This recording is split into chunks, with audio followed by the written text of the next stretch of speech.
Hey, bonjour Alexandre. Salut Eddie, ça va? Ouais, merci d'avoir accepté l'invitation. Dans le fond, ce qu'on fait présentement, c'est qu'on contacte les gens qu'on connaît qui sont des sommités dans leur domaine. Donc, aujourd'hui, on voulait parler de marketing avec toi.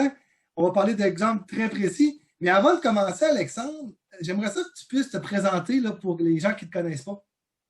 Oui, merci Eddie. En fait, je m'appelle Alexandre Gagné. Je suis, mes fonctions premières, c'est d'être directeur de compte, mais je suis également président de l'agence que j'ai fondée qui s'appelle Webit Interactive depuis 2007. Webit aujourd'hui, c'est 35 experts qui accompagnent les entreprises québécoises dans le marketing et le développement des projets numériques. Sans faire de name dropping, on travaille avec des clients comme la Société canadienne du cancer, Multiluminaire ou Ivanhoe Cambridge. Et vous On êtes travaille solide dans également. votre domaine. Ouais, on est solide. Tu sais, on est dans une industrie en pleine croissance avec beaucoup de seniors. Puis c'est une chose qui fait une grande différence dans notre industrie de travailler avec des gens qui ont beaucoup d'expérience. En tout cas, nous, on est très contents de travailler avec vous en passant. Alexandre, je sais que ça fait longtemps que tu baignes là-dedans. Je sais qu'on est dans un contexte particulier. As-tu des conseils à donner aux entrepreneurs présentement avec tout ce qui a rapport au niveau du marketing, des projets web? As-tu des conseils que tu pourrais nous donner présentement là, en 2021? Absolument.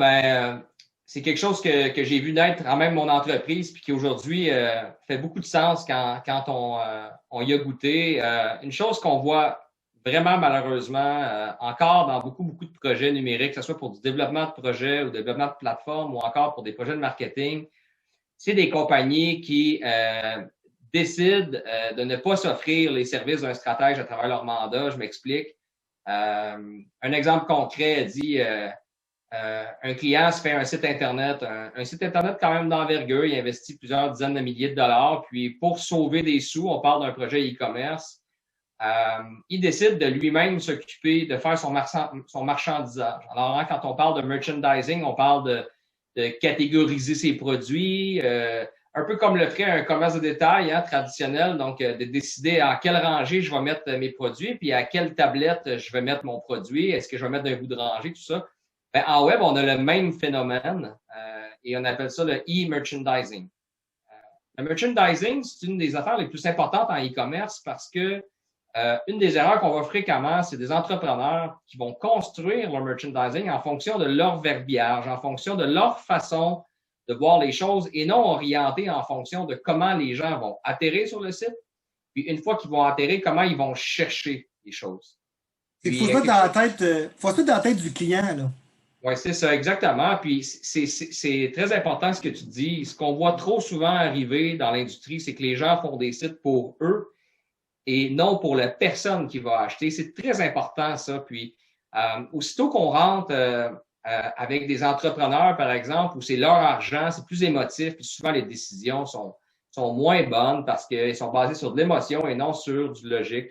Quelque chose qu'on voit trop souvent, c'est une entreprise qui va décider de faire lui-même son marchandisage. Puis au bout du compte, quand il va le mettre en ligne, 6 mois après, il va nous dire je comprends pas, j'ai pas de trafic sur mon site. Puis là, on va ouvrir les choses, puis on va dire ben, écoutez, c'est pas compliqué. Vous avez choisi des termes qui ne sont pas rechargés, vous avez choisi des termes qui sont votre verbiage, de votre industrie à vous, puis les gens ne cherchent pas ça. Alors, ce qui arrive, c'est que votre site, malgré qu'il y ait des mots-clés, ce ne sont pas des mots-clés qui ont du volume et les gens ne vous trouveront pas de cette façon-là. Donc, Fait ce qu'ils que ont je dis mis souvent, tant, ils ont mis tant d'énergie là-dedans, des sous, puis finalement, ça fait même pas ce qu'ils veulent. exactement. Puis, tu sais, tout ça pour avoir voulu sauver 4-5 000 pour être accompagné par un stratège dans tout le long du processus. Tu sais, on dit souvent le temps, c'est de l'argent. 6 mois de perte de trafic, c'est bien plus grand que 5 000 Fait que ce que je dis toujours maintenant, c'est que vous ayez un projet de petite ou de grande envergure, assurez-vous toujours d'être accompagné stratégiquement durant votre projet. Ayez un stratège qui est le gardien de vos objectifs, un stratège qui va s'assurer de respecter la stratégie et les tactiques qui ont été mises en place, parce que c'est ça qui est important. Puis c'est ce qu'aurait fait un stratège chez Webbit dans cette situation-là. Il aurait dit, monsieur, c'est pas comme ça qu'on fait nos catégories parce qu'il n'y a pas de volume. Puis il aurait expliqué, puis il aurait accompagné les clients dans la création de leur catégorie puis de leur merchandising. Oui, effectivement. Mais tu sais, chez Webbit, il y a tellement de technologie, là, comment vous fonctionnez là-dedans?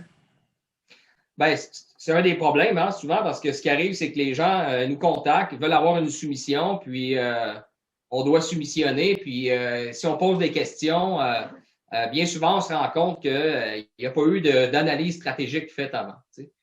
Aujourd'hui, si on parle encore de commerce en ligne, de e-commerce, on pense à Shopify. Il y a différentes versions de Shopify. On pense à WooCommerce, qui est un logiciel, ce qu'on appelle un add-on à WordPress. Il y a également Magento, Magento Community, Magento Enterprise. Il y a beaucoup de technologies qui existent. Malheureusement, les gens souvent vont arriver, vont nous demander une solution pour un site. Oups! Non, c'est mauvais. Pour un site en WordPress, ou en WooCommerce, ou en une technologie qui est déjà décidée.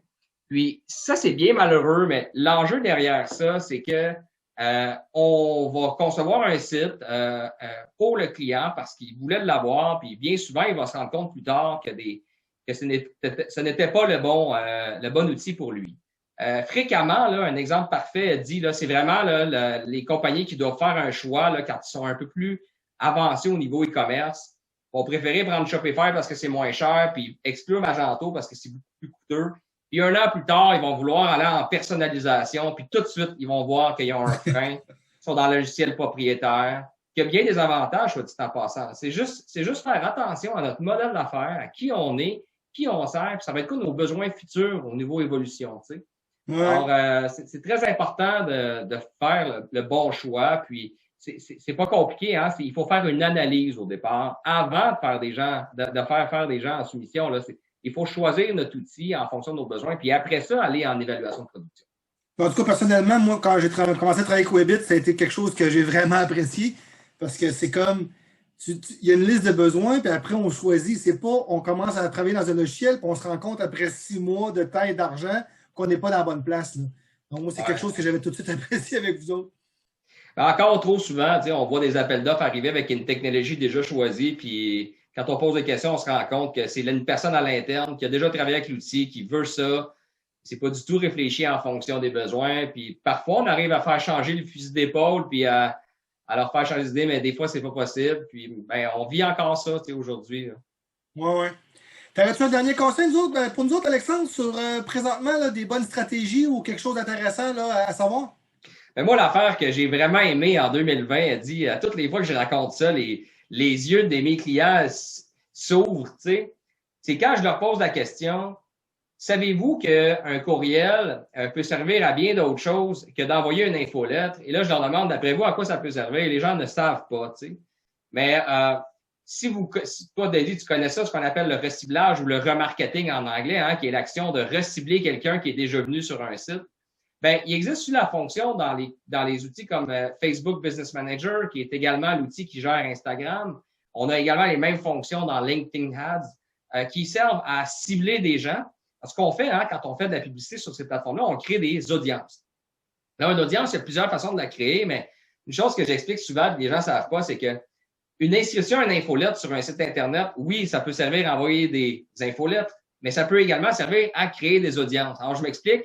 Toi, elle dit, demain matin, tu te connectes sur Facebook et là, tu te connectes, tu vas là-dedans, puis 2-3 jours après, ben là, tu vas chez Best Buy, par exemple, puis tu achètes un produit, puis tu vas mettre ton courriel dans l'abonnement, tu sais, à travers ta transaction. Ben, avec les technologies qui existent aujourd'hui, on peut prendre ton courriel puis demander à Facebook de retracer la personne qui a ce courriel-là et de la cibler avec des audiences. Et ça peut aller plus loin que ça, là. Je te donne un exemple concret, c'est que je pourrais te cibler sur LinkedIn en créant cette audience-là, que tu viennes sur mon site après, puis que sur Facebook, je te recible parce que j'ai vu que tu es vu sur le site. Alors, souvent, les gens négligent la valeur d'un courriel, puis la valeur de saisir un courriel aujourd'hui. Puis, on fait beaucoup de stratégies de ce genre-là, puis c'est des stratégies qui sont très ciblées, qui sont très performantes. Puis, c'est l'affaire, je pense, que les gens ne connaissent pas. Fait que, oui, j'aime beaucoup raconter cette histoire-là. Je suis d'accord avec toi. Des fois, les gens, ils savent pas, là. C'est que c'est vraiment, c'est là toute la valeur ajoutée parce qu'ils n'ont même pas idée de ce qu'ils peuvent faire, ça. Exactement. Puis, c'est que ça va vite, hein, aussi. Donc, on est dans une roue sans fin, puis on veut apprendre, mais déjà qu'on apprend quelque chose, il sort déjà quelque chose d'autre.